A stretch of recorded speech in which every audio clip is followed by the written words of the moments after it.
Dear aspirants, क्या परेशान है कि एग्जाम के लिए कैसे प्रिपेयर करें? आपके लिए सुनहरा मौका। जो स्टूडेंट्स या जो कैंडिडेट्स जिन्होंने JK SSB forester, supervisor, police या क्लास फोर्थ या एसएससी या अग्निवीर के लिए फॉर्म भरे हैं, उनके लिए मैं हर दिन एक एक वीडियो बनाऊंगा। उस वीडियो के मटेरियल आप लोगों को मिलेगा। साथ साथ आप हर दिन एग्जाम के लिए वहां पे छोटा सा एग्जाम 2 मिनट का दोगे ताकि आप लोग एग्जाम के लिए प्रिपेयर कर सको। तो इसके लिए आप लोगों को क्या करना है, अगर आप लोग फेसबुक पे इस वीडियो को देख रहे हैं, डिस्क्रिप्शन और कमेंट में आप लोगों को लिंक मिलेगी। उस लिंक पे क्लिक करके आप लोग यूट्यूब चैनल को सब्सक्राइब करें और फायदा आप लोगों को इंशाल्लाह होगा। और जो यूट्यूब पे पहले ही से ही हैं वो चैनल को सब्सक्राइब करें ताकि आप लोगों को ज्यादा से ज्यादा फायदा मिले। तो चलिए सीधे टॉपिक की तरफ चलते हैं और आप लोग अब स्क्रीन पे अपना टॉपिक देखें और टॉपिक देखने के बाद आप लोग एग्जाम के लिए प्रिपेयर रहे।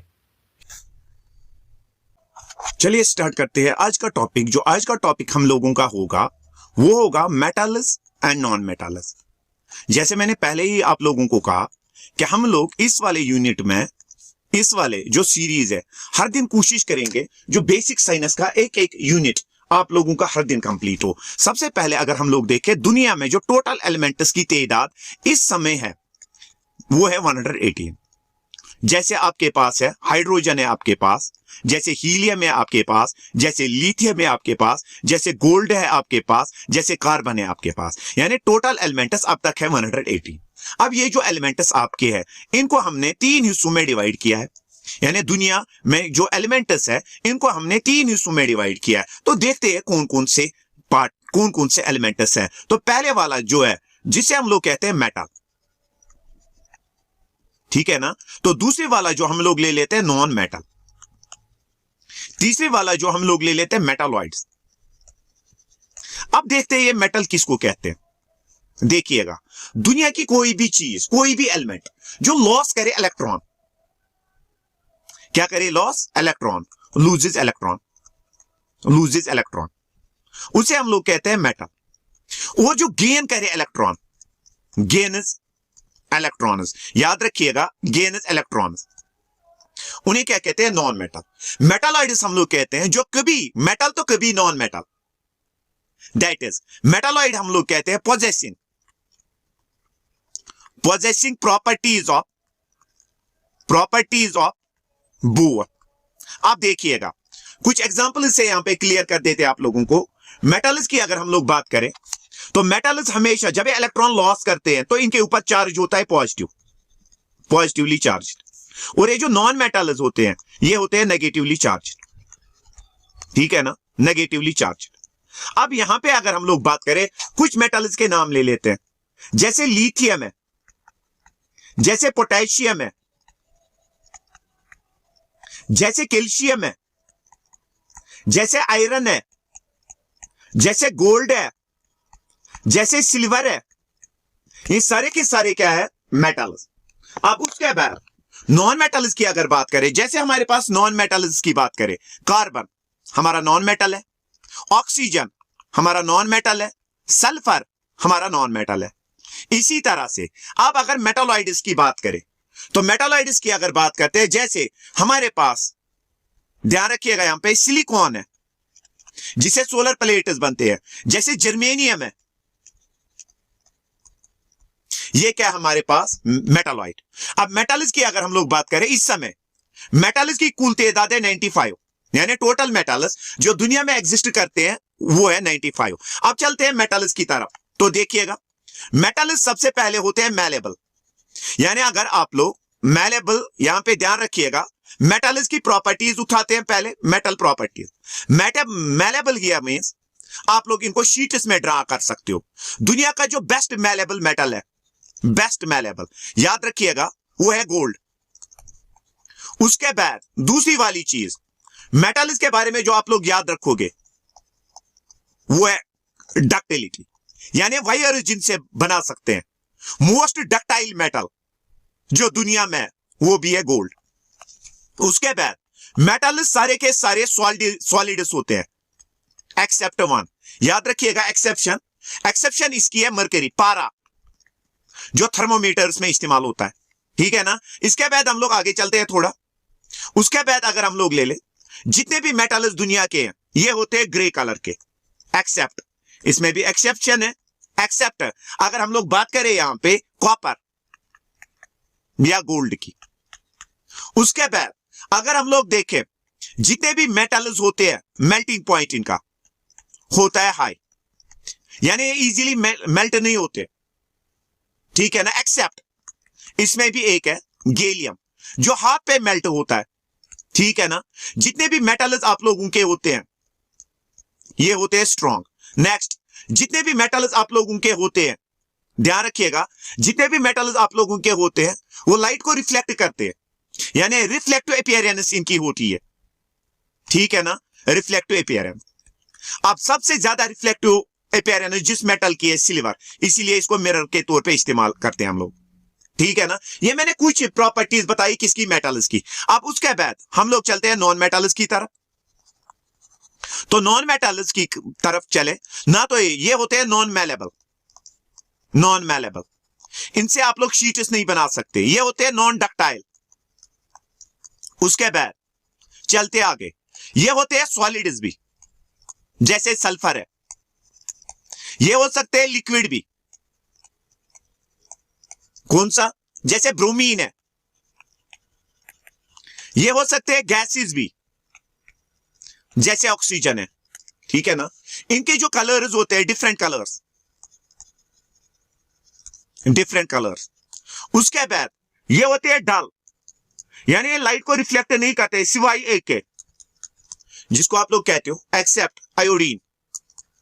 उसके बाद यहां पे अगर हम लोग बात करें जितने भी दुनिया के नॉन मेटल्स हैं वो होते हैं सॉफ्ट, एक्सेप्ट एक, जिसको आप लोग कहते हो डायमंड, जो कार्बन से बना हो। जितने भी नॉन मेटल्स होते हैं ये होते हैं इंसुलेटर्स, यानी इनसे बिजली पास नहीं होती है सिवाय एक के, दैट इज ग्रेफाइट। चलिए आगे चलते हैं। यहां पे हमने दो चीजें सीखी, दुनिया का सबसे मेलेबल एंड डक्टाइल मेटल, वो कौन सा है, गोल्ड, ठीक है ना। हार्डेस्ट नॉन मेटल वो कौन सा है, डायमंड। उसके बाद आगे चलते हैं थोड़ा, जो हमने पढ़ा लिक्विड मेटल, लिक्विड मेटल वो है आपका मरकरी, पारा, जिसको हम लोग कहते हैं, ठीक है ना। और एक चीज जो आप लोगों ने देखनी है यहां पे, जो हम लोगों का मेटालॉइड है, यहां पे एक मेटालॉइड जिसकी दुनिया में सबसे ज्यादा कीमत पड़ती है, जो सोलर सेल बनाने के लिए इस्तेमाल करते हैं, वो है सिलिकॉन। अब इसकी क्या प्रॉपर्टी आप याद रखेंगे, ये जो सिलिकॉन हम लोगों का है, इसकी प्रॉपर्टी हमें ये याद रखनी है कि ये हमें इस्तेमाल होता है सोलर सेल बनाने के लिए, ठीक है ना। तो चलते हैं आप इसके बाद आगे चलते हैं हम लोग।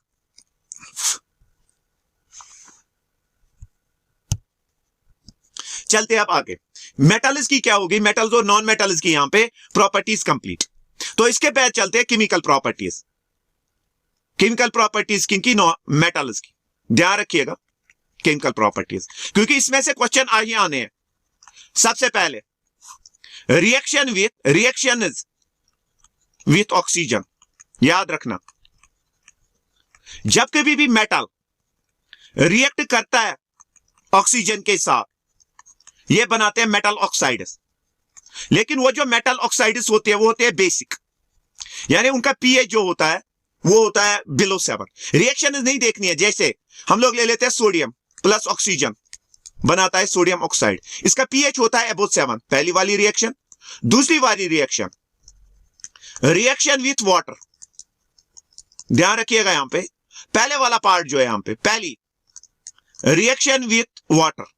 कुछ मेटल्स ऐसे हैं जो डायरेक्टली वाटर के साथ रिएक्ट करते हैं, जैसे सोडियम प्लस वाटर, यह बनाता है सोडियम हाइड्रोक्साइड, प्लस यहां पे निकलती है हाइड्रोजन गैस, प्लस निकलती है एनर्जी।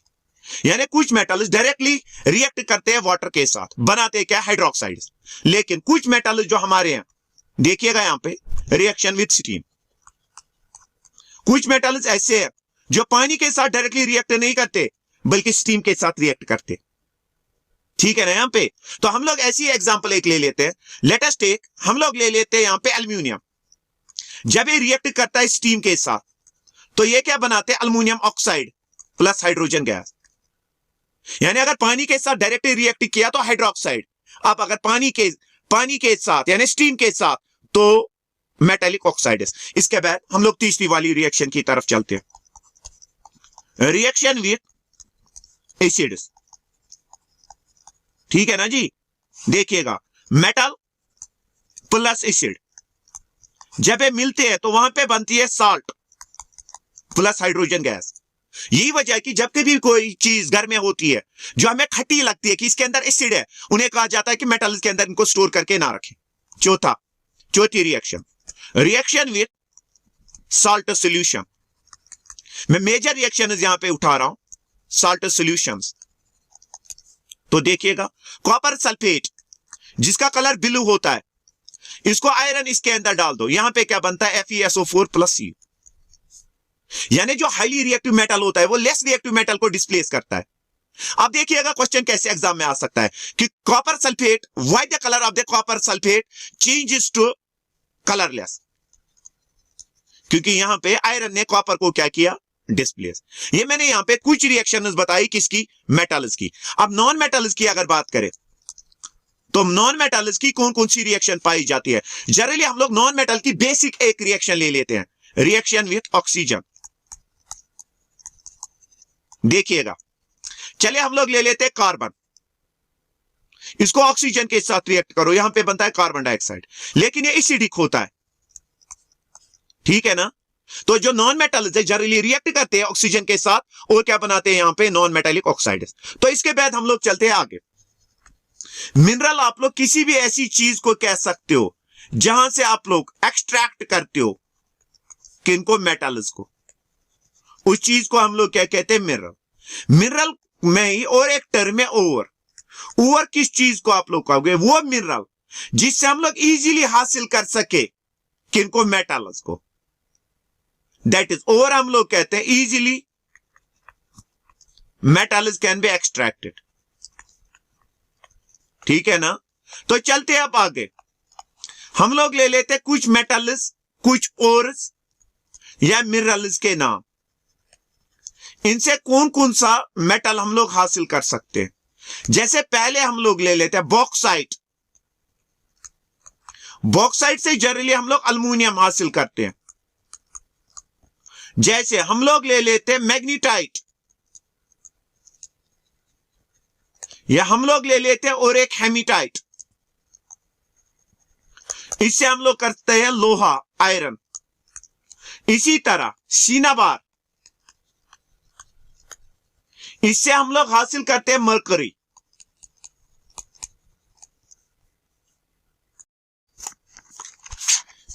इसी तरीके से अगर हम लोग देखें क्यूपराइट, क्या ले लेते हैं हम लोग, क्यूपराइट। इस क्यूपराइट से हम लोग कॉपर हासिल कर सकते हैं। इसी तरह जिंक ब्लेंड, इससे हम लोग जिंक हासिल कर सकते हैं। ठीक है ना, इसी तरह कैर्निलाइट, इससे हम लोग मैग्नीशियम हासिल करते हैं। ये तो कुछ मिनरल्स और ओर्स के नाम मैंने लिए। इसके बाद थोड़ा सा आगे चलते हैं। ये जो मेटल हम लोगों को है, धात, ये दुनिया में दो सूरतों में पाए जाते हैं। एक एज ए नेटिव स्टेट और फ्री, यानी डायरेक्टली जमीन के अंदर मेटल पाए जाते। ठीक है ना, उन वाले मेटल्स को हम लोग क्या कहते हैं, वो नेटिव स्टेट में या फ्री स्टेट में पाए जाते हैं, क्योंकि वो अनरिएक्टिव होते हैं। जैसे हमारे पास है सिल्वर, जैसे गोल्ड है, जैसे प्लेटिनियम है। ये ऐसे मेटल्स हम लोगों के जो लेस रिएक्टिव होते हैं और डायरेक्टली हम लोगों के अर्थ के अंदर पाए जाते हैं। दूसरे वाले मेटल्स जो रिएक्टिव होते हैं वो पाए जाते हैं कंबाइंड स्टेट में। जैसे अभी हम लोग बात कर रहे थे बॉक्साइट की, Al2O3। ठीक है ना, यहां पे ये था हम लोगों का यहां पे मेटल्स के स्टेट्स। अब हमारे पास वो साइंस जहां पे हम लोग ये पढ़े कि हम लोग कैसे इन ओर्स से हासिल करते हैं मेटल्स को, उसको हम लोग कहते हैं मेटलर्जी। मेटलर्जी हम लोग कहते हैं process of extraction of metals, उसे हम लोग क्या कहते हैं, मेटलर्जी। अब मेटलर्जी की अगर बात करें, इसमें सबसे पहला प्रोसेस जो होता है वो होता है यहां पे कंसंट्रेशन ऑफ ओर, और उससे पहले crushing and grinding. Crushing and grinding किसको हम लोग कहते हैं? जमीन से जब आप लोग कोई चीज निकालोगे उसको पाउडर्ड फॉर्म में कन्वर्ट करना क्रशर्स के अंदर, यानी यहां पे सिंपली हम लोग याद रखेंगे पाउडर्ड फॉर्म बनाना। तो उसके बाद जो दूसरा आ जाता है that is concentration of over, concentration of over, और इसको हम लोग कहते हैं और एक नाम ध्यान रखिएगा एनरिचमेंट, और आधे इसे नाम देते हैं बेनिफिकेशन ऑफ ओवर। याद रखना यहां पे आधे इसे नाम देते हैं बेनिफिकेशन ऑफ ओवर, बेनिफिकेशन। तो देखिएगा इस वाली प्रोसेस में क्या होता है। इस वाली प्रोसेस में सपोज ये यहां पे पाउडर्ड ओवर है, इसमें सॉइल है, इसमें ओवर है। अगर सॉइल सपोज यहां पे 20 ग्राम है और ओवर यहां पे 100 ग्राम है, तो आप लोग क्या करोगे? आप लोग ओवर को अलग करोगे किससे? सॉइल से। क्या ओवर को किससे अलग करेंगे? सॉइल से। यानी जो अनवांटेड मटेरियल आप लोगों का यहां पे उसको रिमूव करना, उसको हम लोग क्या कहते हैं? अनवांटेड मटेरियल को गैंग, और आधे इसे कहते हैं मैट्रिक्स। ठीक है ना, मैट्रिक्स ये है अनवांटेड मटेरियल, याद रखिएगा अनवांटेड मटेरियल। अब इस गैंग को कैसे हम लोग रिमूव करेंगे? इसके लिए प्रोसेस है। पहली वाली प्रोसेस जो है जिसको हम लोग कहते हैं हाइड्रोलिक वॉशिंग। क्या कहते हैं? Hydraulic washing, hydraulic washing. देखिएगा इस हाइड्रोलिक वॉशिंग या वॉशिंग विद वाटर हाइड्रोलिक, यहां पे हम लोग क्या करते हैं? ओवर चूंकि डेंसर होता है, क्या होता है? और डेंसर, और इसी हाइड्रोलिक वॉशिंग को हम लोग दूसरा नाम कहते हैं ग्रेविटी सेपरेशन। इसमें हम लोग क्या करते हैं? दैट इज लाइटर गैंग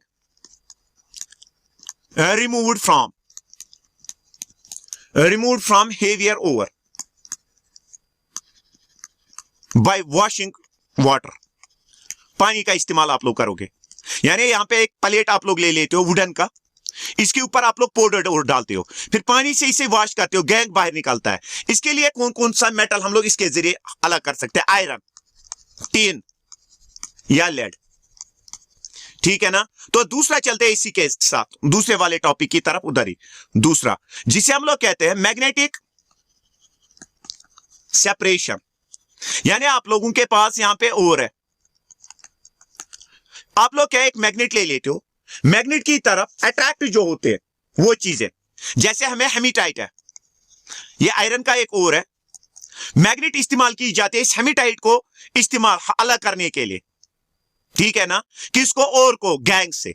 यहां पे मैग्नेट यूज्ड।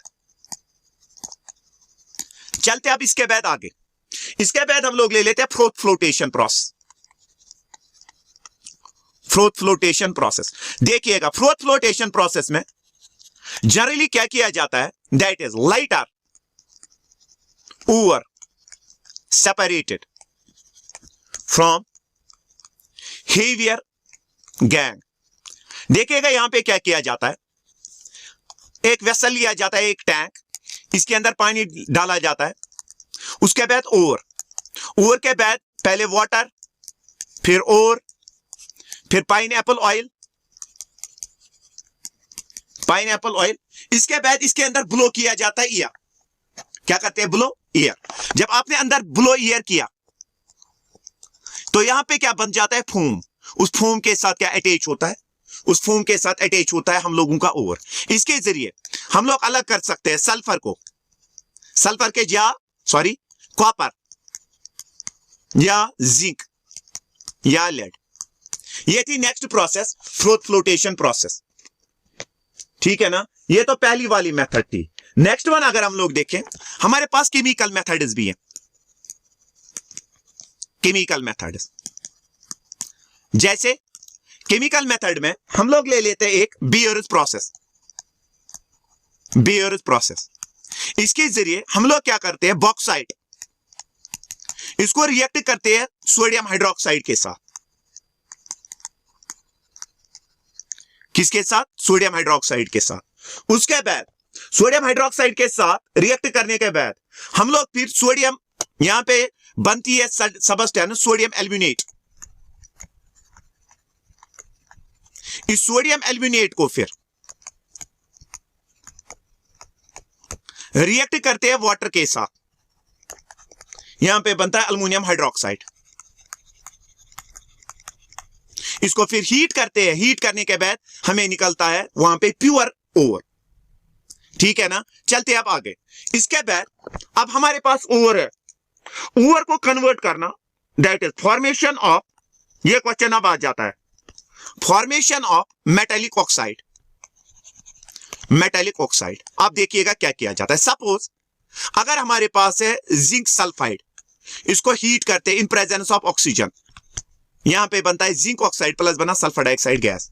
जब कभी भी किसी भी मेटल को आप लोग हीट करोगे इन प्रेजेंस ऑफ एयर, उसे कहते हैं हम लोग रोस्टिंग, एयर का इस्तेमाल होता है। लेकिन दूसरी वाली मेथड कैल्सिनेशन, जैसे हमारे पास है यहां पे जिंक कार्बोनेट, इसको आप लोग हीट करें, यहां पे बनता है zinc oxide plus carbon dioxide gas. यानी अगर आपके पास अब ओर है, आपको उसे मेटल ऑक्साइड में कन्वर्ट करना है। आयर का इस्तेमाल करोगे तो रोस्टिंग, अगर हीट करोगे एब्सेंस ऑफ एयर, उस समय इसको क्या कहते हैं, कैल्सिनेशन। उसके बाद हम लोग अब होगी ये प्रोसेस। सेकंड वन अगर हम लोग ले ले, नेक्स्ट वन ध्यान रखिएगा, नेक्स्ट वन जो ले ली, यहां पे रोस्टिंग ले ली, यहां पे कैल्सिनेशन ले ली। इसी तरह से अगर हम लोग ले लें तीसरी प्रोसेस जो यहां पे हम लोग ले सकते हैं, ध्यान रखिएगा, तीसरी प्रोसेस, जिस प्रोसेस जहां पे आप लोग इस्तेमाल करते हो इलेक्ट्रिक करंट का, क्या करते हैं इस्तेमाल इलेक्ट्रिक करंट का, उस समय हम लोग इसको क्या कहते हैं, देखिएगा आप लोग क्या करोगे, आप लोगों ने मेटल ऑक्साइड्स बनाने, ठीक है ना, हमने रोस्टिंग की, हमने कैल्सिनेशन की, यहां पे मेटल ऑक्साइड्स बने।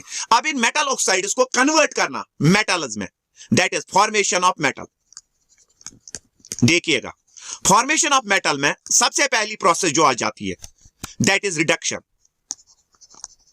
रिडक्शन, अब reduction means removal of oxygen.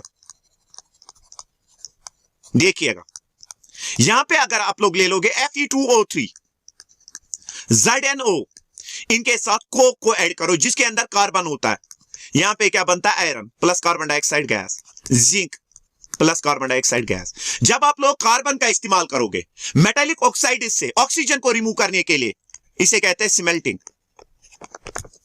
ठीक है ना, याद रखिएगा यहां पे इसको हम लोग कहते हैं यहां पे स्मेल्टिंग। अब इसके बाद हम लोग आगे चलते हैं, यहां पे ध्यान रखिएगा, हम लोग अब आगे चलते हैं। दूसरी वाली मेथड जो है, ये थी पहली, दूसरी वाली मेथड जिसको हम लोग कहते हैं एल्मिनोथर्मी। एल्मिनोथर्मी, और हम लोग इसको कहते हैं थर्माइट प्रोसेस। यहां पे देखिएगा अगर आपके पास मैग्नीज ऑक्साइड है, आपने मैग्नीज को अलग करना है, आप लोग इसके साथ अल्युमिनियम ऐड करते हो, फिर हीट हासिल करने के बाद वहां पे अलग होता है मैग्नीज प्लस अल्युमिनियम ऑक्साइड। क्योंकि जब आप लोग इन दो को रिएक्ट करते हो तो ये जो अल्युमिनियम है ऑक्सीजन रिमूव करता है मैग्नीज से, इसको कहते हैं एल्मिनोथर्मी। उसके बाद अगर हम लोग देखें जो नेक्स्ट हम लोग ले लेते हैं जिसको हम लोग कहते हैं इलेक्ट्रोमेटलर्जी। इलेक्ट्रोमेटलर्जी यानी इलेक्ट्रोमेटलर्जी को हम लोग क्या कहते हैं, दैट्स करंट इस्तेमाल होती है, करंट यूज्ड। देखिएगा अगर आपके पास NaCl है, सोडियम क्लोराइड, ये हमारे पास एक और है, इसको हम लोग दूसरा नाम कहते हैं हैलाइट। आप लोग क्या ले लेते हो, एक वेसल, ठीक है ना। इस वेसल के अंदर आप लोग क्या करोगे, इस वेसल के अंदर हम लोग डाल देते हैं दो इलेक्ट्रोड्स, एक कैथोड, कैथोड के ऊपर क्या चार्ज होता है, नेगेटिव, और एक ले लेते हैं जिसको हम लोग कहते हैं एनोड। एनोड होता है पॉजिटिवली चार्ज, इसको बैटरी के साथ कनेक्ट करते हैं। अब इसके बाद क्या करते हैं आप लोग, इसके बाद जो भी मेटल है उसको मोल्टन स्टेट में यहां पे डालते हो, यानी पिघलाते हो, उसके बाद यहां पे डालोगे। देखो क्या होता है, जब यहां से आपने इसको पिघला दिया तो करंट इसमें से जब पास होगी, यहां पे बनता है sodium positive plus chlorine negative. ये जो सोडियम है ये इस कैथोड की तरफ अट्रैक्ट होगा और इस कैथोड पे क्या आप लोगों का मेटल अलग होगा, ठीक है ना। इसको हम लोग कहते हैं यहां पे इलेक्ट्रोमेटलर्जी। उसके बाद जो नेक्स्ट वन हम लोग, प्यूरिफिकेशन ऑफ मेटल्स। पहली वाली प्रोसेस में जो इंप्योर मेटल हमें हासिल होता है उसे कहते हैं crude metal, impure metal, impure metal. इसको आप कन्वर्ट करते हो प्योर मेटल में, इसको कहते हैं रिफाइनिंग।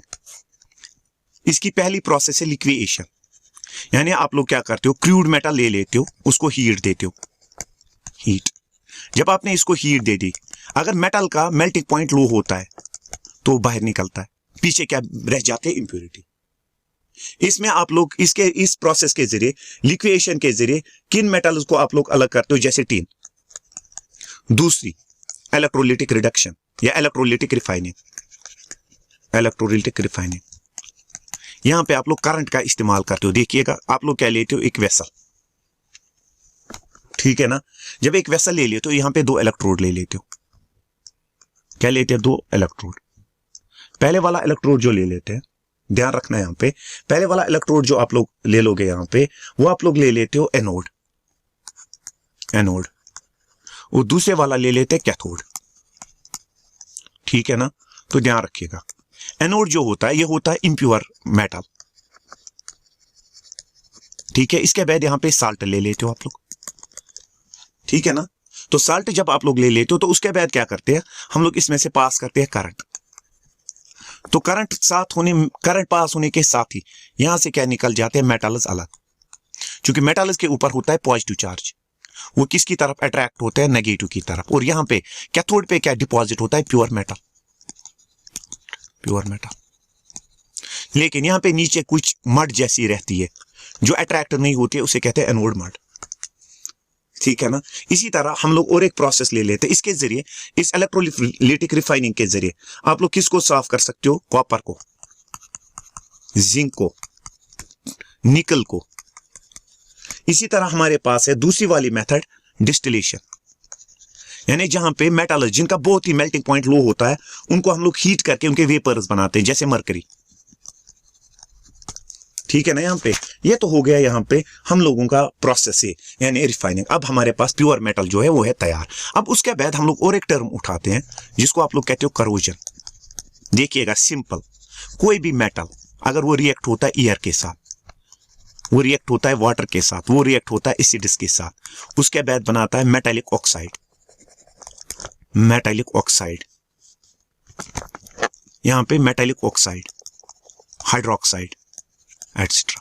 यानी किसी भी मेटल का एयर के साथ, वाटर के साथ या एसिड के साथ रिएक्ट करना, उस प्रोसेस को हम लोग क्या कहते हैं, what we call it as at that time corrosion. अब करोजन के टाइप्स है, पहले वाला टाइप जो करोजन का है वो है रस्टिंग, यानी जंग लग जाना लोहे का, उसे क्या कहते हैं, रस्टिंग। रस्टिंग की फॉर्मूला अगर हम लोग देखें, वो हम लोग ऐसे दिखाते हैं, Fe2O3 टाइम्स वाटर। आ जाता है ये क्वेश्चन, यानी आपके आयरन का रिएक्ट होना वाटर के साथ या एयर के साथ, उस समय उस प्रोसेस को कहते हैं रस्टिंग।